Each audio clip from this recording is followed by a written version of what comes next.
How's it going, my festive bakers? I've been a great day so far. Welcome to the first episode of the Christmas series. Today we're making cardamom and cinnamon rolls with quite a unique shape, so let's go to the kitchen and check them out. Cinnamon and cardamom are classic Christmas flavors, and they are extremely popular in Northern Europe. From loaves to rolls to cookies, many different bakes are flavored with these fragrant spices during the festive season. I love cardamom, so I absolutely had to make these rolls. This recipe is extremely easy and simple, and the result is super tasty and rewarding. I know I say this quite often, but even if you're a complete beginner, you can make these. I like to make my recipes nice and simple so that anyone can attempt them. All you need for this is a few ingredients, a little bit of patience, and not too many pieces of equipment. So let me show you how it's done so you can make yours. Starting with the ingredients, we'll need some white bread flour, yeast, salt, sugar, butter, an egg, some cardamom, and some milk for the dough. When it comes to the filling, we'll need some more butter, some more sugar, and some cinnamon. You can of course adjust the spices to your taste. Add some nutmeg, clove, or even ginger. To decorate the rolls, I'll use an egg for glazing and some pearl sugar, but you can use regular sugar instead. To make them extra soft and shiny, we'll brush them with a hot syrup made of water and sugar when they come out of the oven. As for the equipment, we'll need a tray with some non-stick paper, a bowl for mixing the dough in, scales, a dough scraper, a brush, a temperature probe, a rolling pin, and a little pan for boiling the syrup in. And a spatula will really come in handy for spreading the filling onto the dough. But if you don't have one, don't worry, you will get away with using just a brush. Okay, the first thing I'm going to do is make the filling.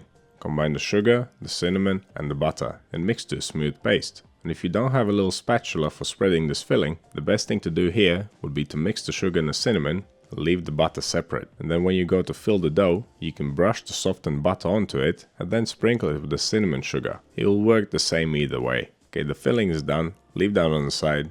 Do not refrigerate it, otherwise it will set solid. I'm going to move on to preparing the cardamom. You can use pre-ground cardamom if you want to, but the fresh stuff will be extra fragrant. And this is how I like to deal with it. First, I put the cardamom seeds in a mortar and I'll bash them up with a pestle. Once they're all cracked open, I remove the shells and then use the pestle to grind up the remaining seeds. A brush is the best tool for taking out the spices from the bowl. And don't discard the cardamom shells. You can still use them for flavoring. You can use them in mulled wine or even custard. Okay, let's move on to the dough, and the first thing to look at is temperature control. My kitchen is around 21 degrees Celsius or 70 degrees Fahrenheit. I want my milk to be slightly warmer at around 24 degrees Celsius or 75 degrees Fahrenheit. As we mix the dough, it will warm up by a degree or two, which is exactly what we want. A final dough temperature of around 25 degrees Celsius or 77 degrees Fahrenheit is perfect for this. But you can certainly make it warmer to make it rise quicker, but I'm in no rush.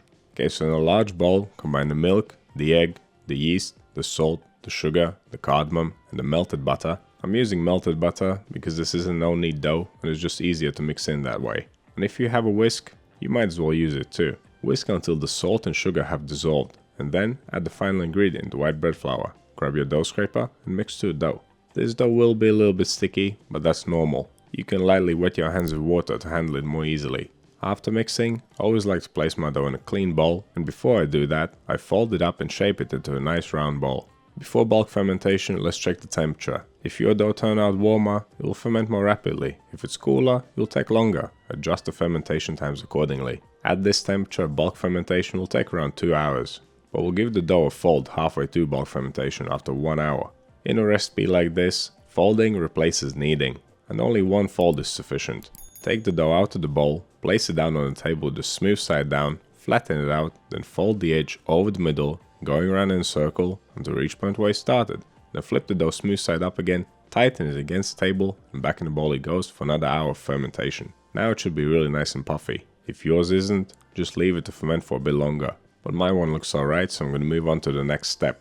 Take the dough out of the bowl, dust it generously with flour on both sides. Then flatten it out by hand before moving on to the rolling pin. Roll it out to a large rectangle. The size here is really up to you. If you want the swirls of the roll to be a little bit thicker, then don't roll the dough too much. But if you want the swirl to be extra thin, well then roll it out nice and big. I'm going to measure it here just for reference. I ended up rolling it to about 2 feet or 60 centimeters long and about 40 centimeters or 15 inches wide. And now we also know exactly how big my worktop is. There's definitely a lot of things you can do with a small space.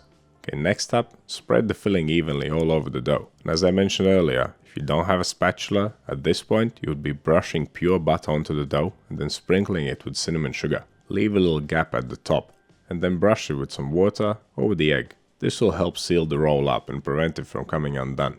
And now it's time to roll this thing up. Start by folding over a little edge at the bottom and then gradually work your way up. As you roll it forward, pull the roll back. That will ensure that it's nice and tight. As you work your way up, the dough might get narrower than the roll. To keep everything nice and even and nice and straight, just pull it out sideways, then keep rolling. And if you have ever made cinnamon rolls, you already know this process very well. Next step is to cut this thing up into individual portions. My roll turned out very long, longer than the chopping board, so what I did is kind of push it back together. When it comes to cutting the rolls, you have a couple of options. You can do what I'm doing by cutting them at an angle, or you can just cut them straight down. You could even cut this whole log horizontally in half and then twist it up to make a babka loaf. I like to trim the ends off, as they are mostly empty dough. Of course I'm still gonna bake them and eat them. You should get around 14 portions from this roll, but if you want to make larger ones, you can cut the roll into fewer pieces. Be sure to not make the cuts come to a point, otherwise the rolls will come undone as they bake. Okay, let's get these bad boys on a non-stick paper lined baking tray. And if you are gonna make the full recipe, I would suggest using 2 trays. This one was not quite big enough. To make the swirls pop out sideways, press your finger into each roll. You could also use a dowel or a chopstick for this, but the finger works well enough. Okay, they're ready for the final proof. My kitchen has warmed up slightly to around 23 degrees Celsius or 73 degrees Fahrenheit. The final proof took around an hour and a half to 2 hours. During the final hour of fermentation, you want to preheat your oven, 160 degrees Celsius, 320 Fahrenheit, fan on. If your oven doesn't have a fan, go for 180 Celsius or 355 Fahrenheit. I like to use the fan on lower temperature bakes. I think it helps to brown the crust more evenly on all sides. Okay, just a couple of things left to do before these bad boys go in the oven. First, glaze them with the egg, then sprinkle with the pearl sugar. But you can use regular sugar or some other sprinkles, or just leave them plain. Whenever I add toppings like this, I like to press them in using the palms of my hands to make them really stick. Okay, these bad boys are ready for the oven, so let's get them in there. They'll take around 25 to 30 minutes to fully bake. Now we can really see that my tray was not large enough. Just before the rolls come out of the oven, make the hot sugar syrup. Combine the water and the sugar in a small pan, then bring it up to a boil. Then as soon as the rolls come out of the oven, brush them with the hot sugar syrup. And there you have it, that's how you make Finnish style cardamom rolls. If you split yours up into 2 trays, the shapes will be slightly better, because they won't bump into each other as they puff up. These rolls are nice and soft already. If you're gonna serve them right away, or within the first couple of hours, they'll be perfectly fine. But if you want to keep them for longer and ensure maximum softness, I would suggest using the scalding method. It is an extra step, but it's definitely worth it if you want to serve your rolls later. And you'll find a full video on that in the Principles of Baking playlist. Or simply use my scalded cinnamon roll recipe for this. All you will need to do is adjust the spices and slightly change the shape, of course. So what do you think of these rolls? Have you ever tried something like this before? Let me know down in the comments. You want to see more videos like this one? Click over here. Subscribe to the channel, click right here. That's all I have for you today. Thank you so much for watching. I'll see you in the next one.